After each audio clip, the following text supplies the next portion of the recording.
This is a 2010 Chrysler 300 Touring. It is not the all-wheel drive, but it is the Touring. It's the 2.7 liter V6. Some of them are with the 3.5 are the same. The first step that I did was, of course, open the trunk. This is the starter replacement, sorry. Open the trunk, open the hood, come into the driver's seat.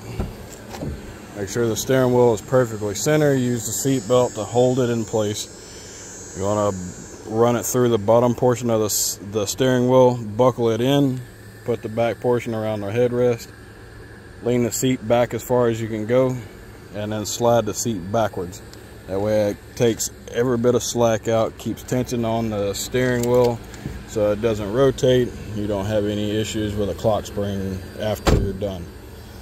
The next step was to jack up the front end. You're going to want to take the left front tire off since the starter is over here on this side.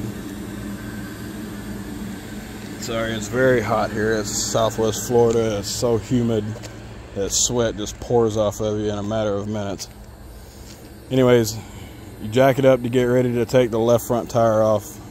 It would be best to put jack stands under it, but I don't intend on being under this thing that long. Come back here and disconnect the battery on this particular one. That is a 10 millimeter on the positive side and a 10 millimeter on the negative side. This one is not in the right position, so I will be taking the positive side loose. You don't have to take both sides loose, so only one side is all you need to focus on, and you really should do the negative side. That way you don't take a chance of arcing out the positive side. Underneath, they recommend you taking all of this stuff apart in order to do this job, but you don't have to follow those directions to a T. The easiest way that I've found to do this, since the starter is right here on this side, take the heat shield off of the exhaust. If I remember correctly, it's a 16 millimeter. And you can't see anything through here, so good luck if that's what your intentions are. Everything is underneath, and it's on this side, connected to the bell housing of the transmission. So once you get the heat shield off over here on this side and take the rack and pinion loose, you want to make sure that you don't turn the rack and pinion. You want to make sure that you don't turn the steering wheel, which is why you have the seat belt in the lower portion of the steering wheel. Drop the rack and pinion down out of the way. It would be best to have both tires up off the ground. There is a jack point underneath the front of the vehicle, which is the first bar that you come to under here. Slide up under here. This plastic cover has got to come off, or at least come down. And if I remember correctly, that is a 10 millimeter. Oh, you can't see anything here. Let's see if I can turn it on. I can if it's on. So that's a 10 millimeter there, but that's not the one that you need to disconnect. Need to disconnect the one that is right up there.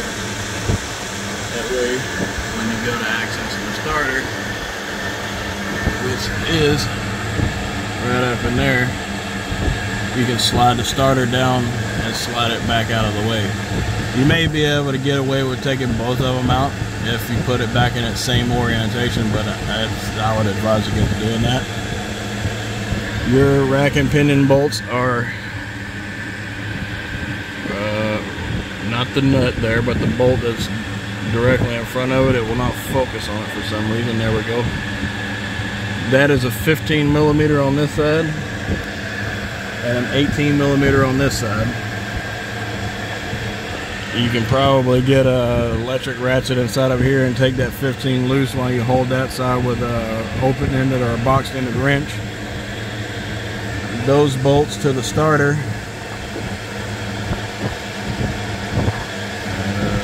not wanting to focus on for some reason. Anyways, The bolts are back here. They're 15 millimeter. Need to find out exactly what is going on under here too. There's oil everywhere. There's 3 15 millimeter bolts. Starts off on the bottom one here, which if the camera would focus, you would be able to see. Then you got the one up at the top right here on the side that you can see, and then one that you can't see. That is over on the back side. It's on the back side closer to the engine. There's 2 wires that are connected to the starter. You got the main wire that comes in, that's the starter hot wire that comes directly from the battery. That is going to be a 13 millimeter. Then you have a plug-in. All you do is push the tab on it and unplug it. It'd be easiest if it's dropped down. That way you don't have to worry about not being able to get to it. The heat shield that I mentioned before, let's see, is the lower one there.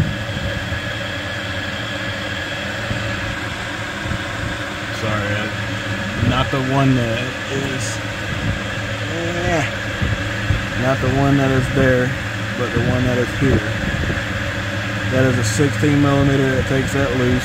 You've got one on both sides of it. That just slides right off. It does need to be put back on because the starter is very close to the exhaust.